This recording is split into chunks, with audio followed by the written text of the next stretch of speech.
the mayor is on board and helping. Great. Repeating mic, huh? Mic isn't on. Somebody hitting the switch, honey?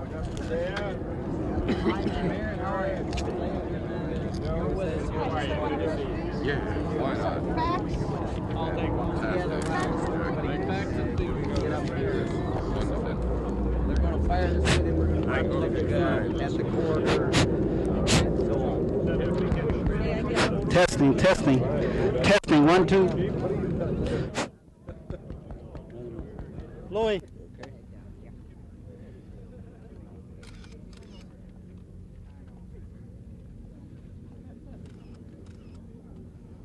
Okay. Shh. I'm very pleased to be here this morning with Senator Kennedy, Senator Brooke, and Representative Joe Moakley has been held in Washington by tip to get the rules out today. I particularly want to mention Joe because he's been talking to me about this project, as have the senators, for over a year and saying, let's get it done. The reason I'm here today is that this project represents a great deal more than just building a transit line or relocating a railroad line.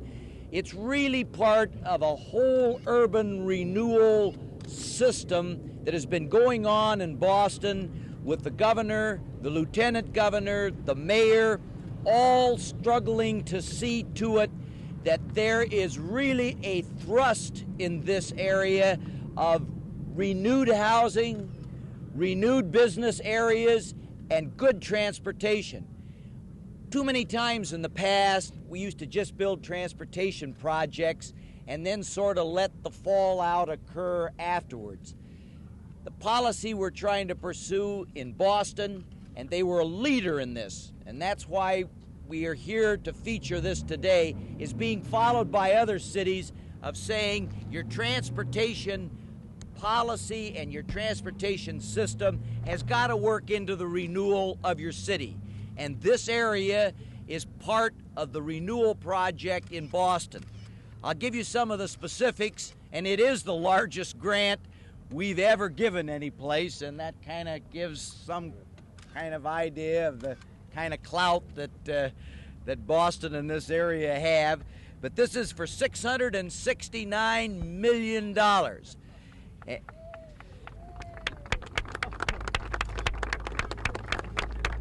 There are commitments in addition to that from private and other public sources for $1 billion worth of redevelopment in this corridor. And I know the people in the corridor have been waiting a long time to have it. We're going to take 4.7 miles of the Orange Line, and that's why I say this is part of really transportation and development, where it has divided this city. We came up a year ago and held public meetings and town meetings and have talked with the senators and the representatives from the area about it, that this has divided the city.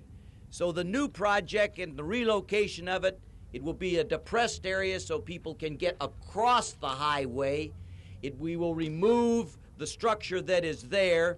In addition to that, we're relocating the tracks for the high-speed trains coming in to South Station so that we will put both mass transportation, bus transportation, as well as train transportation in the same area. The final part of the packages are a redevelopment project being done through HUD and a highway project to see that the area is completely connected. I think it is a very good day, and today $44 million will flow out to finish the design and engineering parts of it. The rest of the grants have been now approved. The EISs are over. Everybody's waited a long time, and all I can say as Secretary of Transportation is I think these things have taken too long, and we're trying to see to it that they happen faster, and that's been my job. Teddy and Ed, it's all yours here now. I'm pleased to be here. Well, we welcome you, Mr. Secretary, and anytime you want to come back to Massachusetts and make other announcements like this, we'll welcome them. Seriously, we're enormously grateful to the Secretary for giving the review and the time and the attention to this project, which it has richly deserved for so many years. This project is valid on the basis of its merits. And the principal reason of its merits is because of the local community participation and activity. Over the period of these last 10 years, they've taken the time, they've consulted together, they've worked with the state and local and federal agencies, and we have the announcement which we've all waited for and worked for so closely today. I don't see this as really an ending of any effort by all of us at the local, state, and the federal level. It is really a beginning. The Secretary has announced a transportation policy, but basically he's announcing a new sense of life and hope for a part of a great city and a number of communities that richly deserves this new sense of life. He has not measured it in the thousands of jobs that will be created, although they will be. He hasn't measured it in the new parks that will be here available to the people in this community, although they will be, or in the new educational opportunities that will be available to thousands and tens of thousands of people in this community, which will be made available. This truly is a great day. It's a beginning.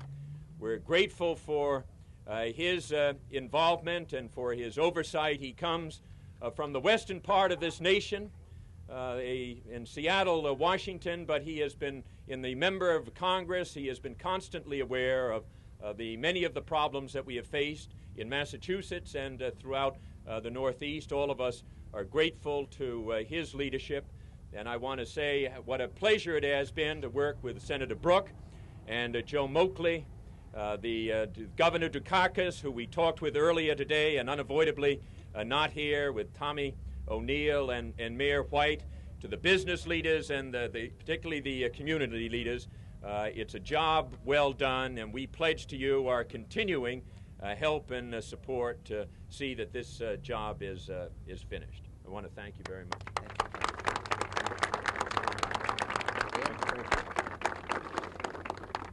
Secretary, I also want to welcome you to the city and tell you how genuinely and how sincerely pleased we are to have you here in our great city, even if you hadn't brought us a check for some $40 million today. And to my colleagues, Senator Kennedy, to Representative Good and Representative Craven, and to all of the wonderful people here, let me say this has been the culmination of a long effort on many of our parts to bring to fruition this day. Mr. Secretary, this wall that has divided this community for too long will now come down, and we are grateful for that.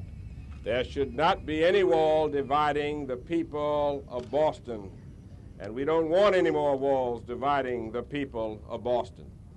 And for too long, since I-95 was first conceived and the bulldozers came in and knocked down the buildings, we have been sitting here with this barren land, with this blight on this great city, and we are so grateful that at long last there will be no further blight, and there will be, as has been said, educational, housing, industrial, art, recreational facilities, as well as transportation facilities available. This matter has gone on for a long time, and I would be remiss if I didn't give some credit to your predecessor, Mr. Secretary, Secretary Bill Coleman of the past administration, who was the Secretary of Transportation and who did such a fine job, and from whom I got a commitment letter toward this project before they got out of office.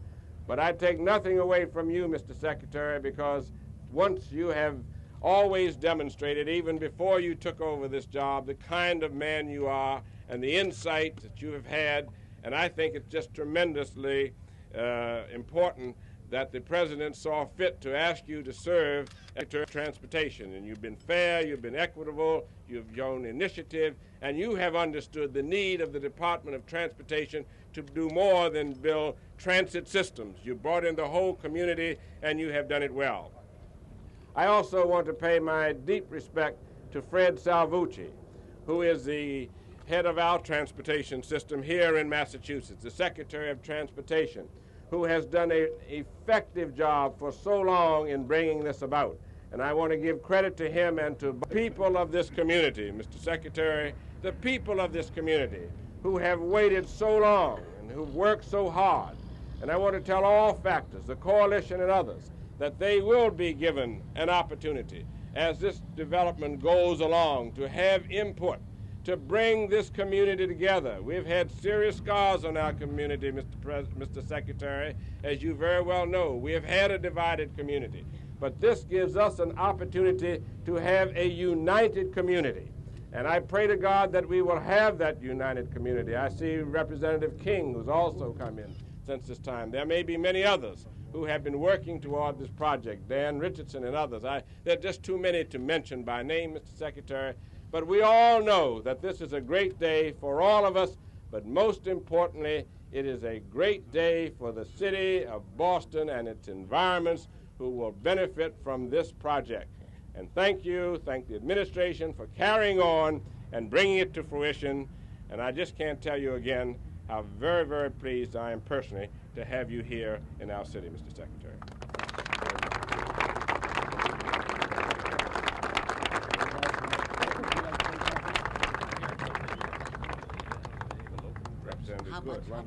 We welcome you to Boston, and over here is Representative Nicanello, who guides our Transportation Committee at the state level, who has worked very hard and been very, very true to this project. And to see this barrier come down, to see other development going on in this area, it is the most heartwarming. And the senators, thank you all for helping to bring Boston together. Thank you very much.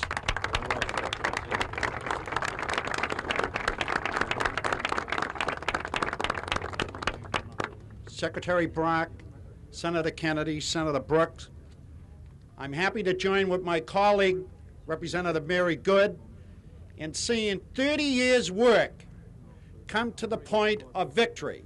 30 years ago, when Governor Bradford brought forth his master highway plan for I-95 to destroy our community. It's been 30 years of effort, and I'm delighted to join with these other public officials in saying to this community of Roxbury and Jamaica Plain, yes, we are going to rebuild your community. We are going to give you a beautiful community to live in with parks, new construction, new community college. It's sincerely, Mr. Secretary and Senators, a great day for our community. Thank you.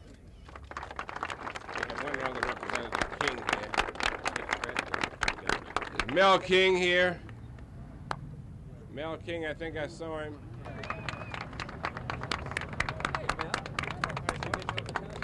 Representative Mel King. Secretary. It's all been said. I think you need to get the Dan Richardsons and the Albert Bishops and the Edwina Clarities and those folks here to take their just position, because without those folks, without the Chuck Turners, the people who came together around that coalition that stopped this highway, we would be getting run over right now. Thank you. I guess we can close this by Fred. Come here. There you are. That's best I could say. Best to you. Thank you. You've done a lot for this.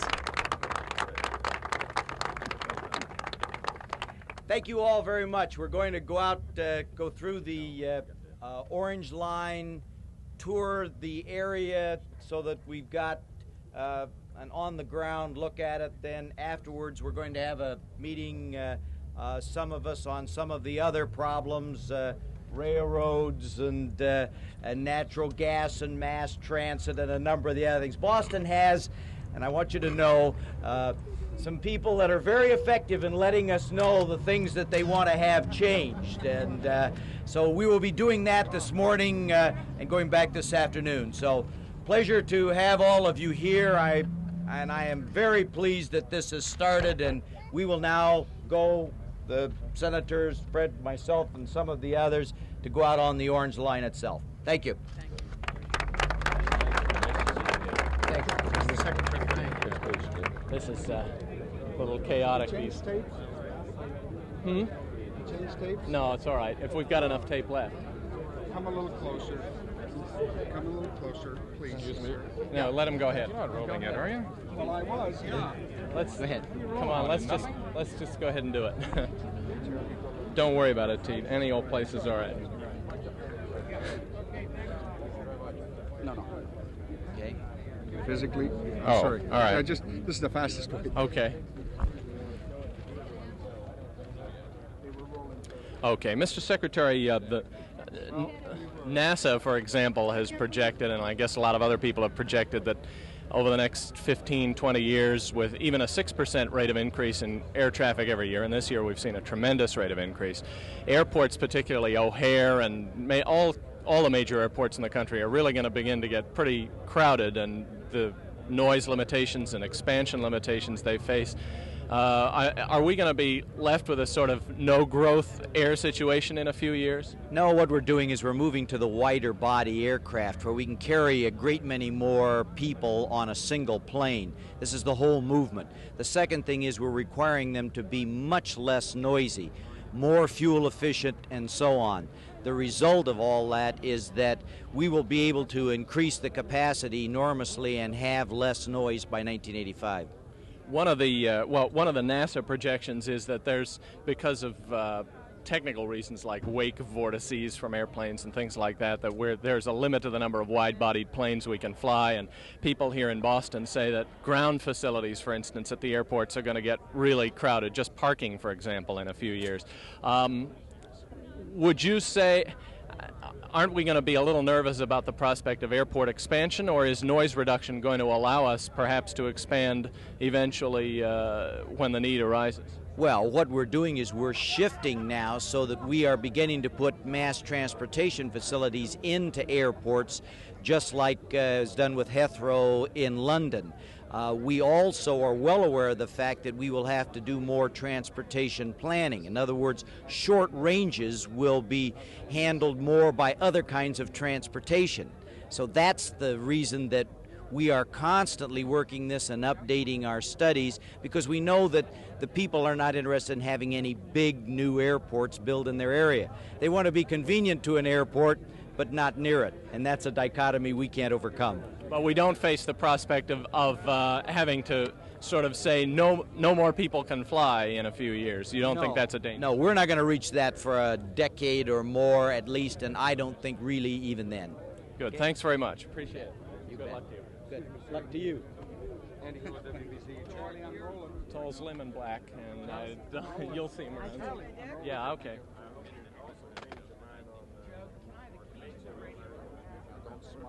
That's very helpful to us if you did. That's, I guess the floor, I think, must be double. That's 30 seconds. That's fine.